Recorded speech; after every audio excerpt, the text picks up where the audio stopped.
बिस्मिल्लाहिर्रहमानिर्रहीम। अस्सलाम वालेकुम। यूट्यूब चैनल पर तारिक मतीन आपको खुश आमदीद कहता है। ये वीलॉग एक बहुत अजीब और बुरी खबर के बारे में है। ये खबर भारत से आ रही है, इसलिए ज़्यादा अजीब है, ज़्यादा शर्मसार करने वाली है। हम पाकिस्तानियों के लिए एक ऐसी खबर आए जो हमारे लिए बुरी हो, हमारे किसी बुरे करतूत के बारे में हो, और भारत से आए, ज़्यादा बुरी खबर होती है, ज़्यादा हमें शर्मिंदगी होती है। हम वो लोग हैं, दोनों इंडिया में भी और पाकिस्तान में भी, कि जब खुद नहीं जीतते भारत हार जाता है तो भी हम खुश होते हैं। भारत खुद नहीं जीतता पाकिस्तान हार जाता है, भारत खुश होता है। ये करते हैं हम लोग। तो ऐसे मौके पर अगर भारत से ऐसी खबर आए कि जिसमें हमारी बुराई हो, तो ज्यादा शर्मसार करती है ऐसी खबर। जमीयत उलमा इस्लाम फजलुर रहमान ग्रुप के एमएनए ने, रुकने कौमी असेंबली ने ऐसा कारनामा अंजाम दिया है कि भारत से हमारे मुंह पे लानत पड़ रही है। ये मामला क्या है मैं आपको बताता हूं। फवाद चौधरी साहब ने ये मामला ऐवान में उठाया, उन्होंने इस पर बात की और उन्होंने बात करते हुए कहा कि भारत से ये खबर आ रही है और किस मौके पे आ रही है आप ये देखें। पहले मैं आपको बताता हूं फवाद चौधरी साहब ने क्या कहा है, लेकिन किस मौके पे आ रही है। एक ऐसे मौके पर जब 26 तारीख है फरवरी की, जब भारत कहता है हम पाकिस्तान गए अपने तैयारों के साथ, हमने जाकर पाकिस्तान में अटैक किया, हमने एयर स्ट्राइक की और पाकिस्तान में हमने एक कैंप तबाह कर दिया। एक ऐसे मौके पर जब हम कहते हैं कि तुम लोग आए थे, तुमने 1 से 2 दरख्त गिराए, कव्वा मारा, चले गए।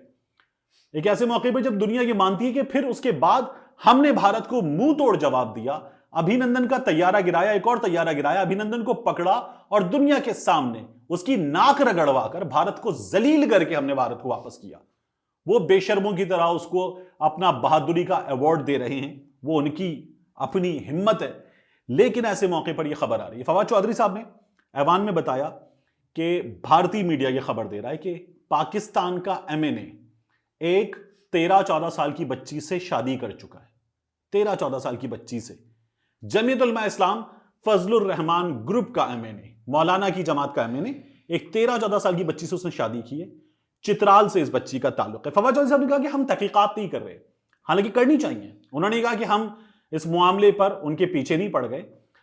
हम ये चाहते हैं कि भारत से ये खबर आ रही है, शर्मसार करने वाली बात है। सरबराह पार्टी के पार्लिमानी सरबराह ऐवान में आके इसकी तरदीद कर दें, क्योंकि जो चाइल्ड मैरिज रिस्ट्रेंट एक्ट है उसके हवाले से भी ये गलत है, ये कानूनी तौर पर गलत है। फवाद चौधरी साहब ने ये बात की और कहा जब ऐवान में सब कुछ, तो लोगों ने शेम शेम के नारे लगाए। और इस बारे में फजलुर रहमान साहब की जमात की जानिब से मुकम्मल खामोशी है, फजलुर रहमान की जानिब से मुकम्मल खामोशी है। मैंने इस मामले में क्या किया, मैंने इस मामले में इंडियन मीडिया देखा, पाकिस्तानी मीडिया देखा, कुछ खबरें देखी। इंडियन मीडिया क्या बता रहा है पहले मैं आपको बताऊं। Pakistan MP marries 14-year-old girl from Balochistan, probe ordered. तो ये भारतीय मीडिया इस तरह की खबरें दे रहा है। ये एएनआई से मैं आपको खबर बता रहा हूं। उसके बाद मैंने ये किया कि मैंने चित्राल में पुलिस से कुछ दोस्तों की मदद से राब्ते किए। चित्राल पुलिस में रहमत अजीम सब इंस्पेक्टर हैं, इनसे मैंने बात की और इनसे पूछा कि मामला क्या है, माजरा क्या है। वो इसकी तफ्तीश कर रहे हैं। तो तफ्तीशी जो अफसर हैं उन्होंने मुझे ये बताया कि ये वाकया हुआ है। उनकी अब तक की मालूमात के मुताबिक यह कारनामा अंजाम दिया गया। यह कारनामा अंजाम देने वाला शख्स, मैं आपको इसकी तस्वीर भी दिखा रहा हूं, इसका नाम है सलाउद्दीन अय्यूबी। अब सलाउद्दीन अय्यूबी आप देखिए, नाम कितना खूबसूरत है। हमारे असलाफ में वो जिन्होंने हमारा सर फखर से बुलंद किया, क़िबला अव्वल, वो उन्होंने पंजा इस्तबदाद से छुड़ाया था। सलाउद्दीन अय्यूबी हमारे लिए हिम्मत की, बहादुरी की, शुजात की, अज़्मो इस्तक़लाल की दास्तान। और एक ये सलाउद्दीन अय्यूबी है। ये आदमी 14 साल की बच्ची से इसने शादी की है। तो मैंने जब पुलिस से पूछा, मैंने कहा क्या मालूम हुआ अब तक। उन्होंने कहा जी बच्ची के स्कूल से हमने बर्थ सर्टिफिकेट निकलवाया और उस बर्थ सर्टिफिकेट के मुताबिक इसका जो सिने पैदाइश है, पैदाइश का साल वो है 2006। ये बच्ची 14 बरस की है। अक्टूबर के इख्तिताम तक जाकर ये बच्ची 15 बरस की उम्र को पहुंचेगी, तब भी कानूनी तौर पर ये शादी की उम्र को नहीं पहुंचेगी। तो उनका ये कहना है कि 14 बरस की ये बच्ची है और ये शादी हुई है, ये हमें पता चल रहा है। लेकिन ये शादी चित्राल में नहीं हुई। बच्ची के वालिदैन को, उसके पूरे खानदान को, बच्ची को सलाउद्दीन अय्यूबी ले गया चित्राल से बाहर। यह शादी या तो कोयटा में हुई है या इस्लामाबाद में हुई है, यह पता चल रहा है। चित्राल में यह शादी नहीं हुई है। मैंने उनसे कहा कि आपने खुद सलाउद्दीन अय्यूबी से राब्ता किया, क्योंकि हमने जब सलाउद्दीन अय्यूबी से राब्ता किया तो सलाउद्दीन अय्यूबी के 2 नंबर हमने निकाले, दोनों नंबरों पर बेल जा रही है और ये बंदा फोन नहीं उठा रहा। मैंने कुछ इस्लामाबाद में पार्लियामेंट कवर करने वाले दोस्तों से बात की, उन्होंने कहा ये बंदा फरार हो रहा है, ये इस वक्त मीडिया के लोगों से फरार हो रहा है, मुंह छुपा रहा है। ये इस वक्त पार्लियामेंट के लोगों से मुंह छुपा रहा है। ये इस वक्त पुलिस से भी भाग रहा है। ये पुलिस को भी दस्तयाब नहीं है। ये मुझे सब इंस्पेक्टर रहमत अजीम ने कहा कि हम इससे राब्ता कर रहे हैं, ये हमारे राब्ते में भी नहीं आ रहा है, ये भाग रहा है हमसे। और उन्होंने ये कहा कि अब हमने इस सिलसिले में जो ये क्योंकि किला अब्दुल्ला चमन का है, तो हमने वहां पर भी पुलिस से राब्ता किया है कि इस बंदे से हमें इन्वेस्टिगेशन करनी है और पुलिस आगे क्या करनी चाह रही है मैं आपको बताता हूं। लेकिन उससे पहले मैंने रहमत अजीम से पूछा, मैंने कहा यार ये बताएं कि आपने कुछ बच्ची के खानदान की माली हालत वगैरह चेक की, क्योंकि अक्सर ऐसे मौके पर जो खानदान की माली हालत होती है वो वजह बनती है इतने बड़े जुल्म की।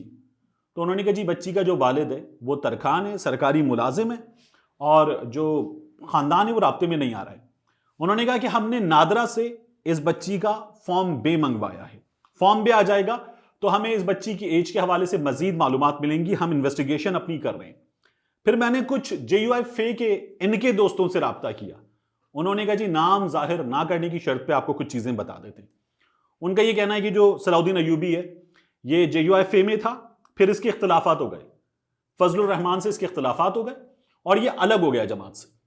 ये फजलुर रहमान साहब की जमात से अलग हो गया और ये अलग हुआ, इसके साथ इस्मतुल्लाह, महमूद शाह, कुछ और पार्लियामेंटेरियंस, कुछ और जो सियासतदान है ये अलग हो गए। इन्होंने अपना एक ग्रुप बना लिया नजरियाती, और उसके बाद जो है कुछ दोस्तों ने बीच में पढ़ के वापस सुलह करवाई और ये वापस जमात में आ गया। ये जमात का MNA इस वक्त, उस सुलह सफाई के नतीजे में ये वापस आ गया। जब ये चला गया था तो इसने फजलुर रहमान पे वही तमाम इल्जामात लगाए कि ये करप्ट भी है, ये रेंटे प्रोटेस्ट पार्टी भी है, ये जो है वो पार्टी पर काबिज भी हो चुका है, ये पार्टी में जमहूरियत का खात्मा भी कर चुका है। लेकिन फिर वापस आ गया और सब कुछ भूल गए, फजलुर रहमान भी भूल गए और ये लोग भी भूल गए, जो पूरा ग्रुप बाहर गया था। ये पूरा ग्रुप वापस पार्टी में आ गया है। अब इस वक्त पुलिस ने यह किया है कि चित्राल पुलिस ने किला अब्दुल्ला पुलिस से और इस्लामाबाद पुलिस से राब्ता किया है। इस सिलसिले में स्पीकर कौमी असेंबली के ऑफिस से भी राब्ता कर लिया गया है कि हम MNA साहब के खिलाफ तहकीकात कर रहे हैं, पहले से मुतनब्बे कर दिया गया है। असेंबली का इजलास अगर सेशन में हो तो फिर MNA को गिरफ्तार करते वक्त इजाजत ली जाती है, सेशन में ना हो तो फिर उसके बाद जो है इत्तला दी जाती है गिरफ्तारी की। बहरहाल मुतनब्बे कर दिया गया है, राब्ता कर लिया गया है स्पीकर कौमी असेंबली सेक्रेटेरिएट से, और वहां पर स्पीकर ऑफिस को यह मामला बता दिया गया है।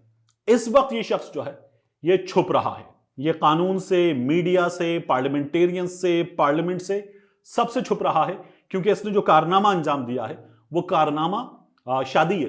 कहना तो नहीं चाहिए कि मुंह काला करवाता है, लेकिन जब एक बच्ची से शादी करते हैं, कानून की खिलाफ वर्जी करते हैं, ऐसी शादी करते हैं जो कानूनन अलाउड नहीं है, और फिर इस तरह का कारनामा अंजाम देते हैं और उसकी खबर भारत से आती है, तो मुंह काला करवाया इसने हमारा। और किस मौके पे मुंह काला करवाया? होती हैं शादियां शोबिज में, सियासत में, आम जिंदगी में भी। बड़ी उम्र का मर्द एक छोटी उम्र की लड़की से शादी कर लेता है, बड़ी उम्र की औरत से छोटी उम्र का लड़का शादी कर लेता है, लेकिन यह तब ठीक है जब दोनों शादी की कानूनी उम्र को पहुंच चुके हों, सिने बलूगत को पहुंच चुके हों। नाबालिग से शादी करके और इस तरह से, इन हालात में जिस तरह से ये सब कुछ हुआ है, और एक पार्लियामेंटेरियन ने ये काम किया, जो लोग इस सिलसिले में कानून बनाते हैं, उसका ये कारनामा अंजाम देना। तो अब ये सामने आ जाएगा, मजीद इस पर तहकीकात हो रही हैं, लेकिन शर्मसार करवाने वाला काम किया फजलुर रहमान की जमात के इस बंदे ने, और इस पर इसकी पूरी जमात भी चुप है और फजलुर रहमान भी चुप है, जबकि कौमी असेंबली के फ्लोर से उनसे इस बारे में वजाहत का मुतालबा भी कर दिया गया है। मिलते हैं इंशाल्लाह आपसे अगले वीडियो में।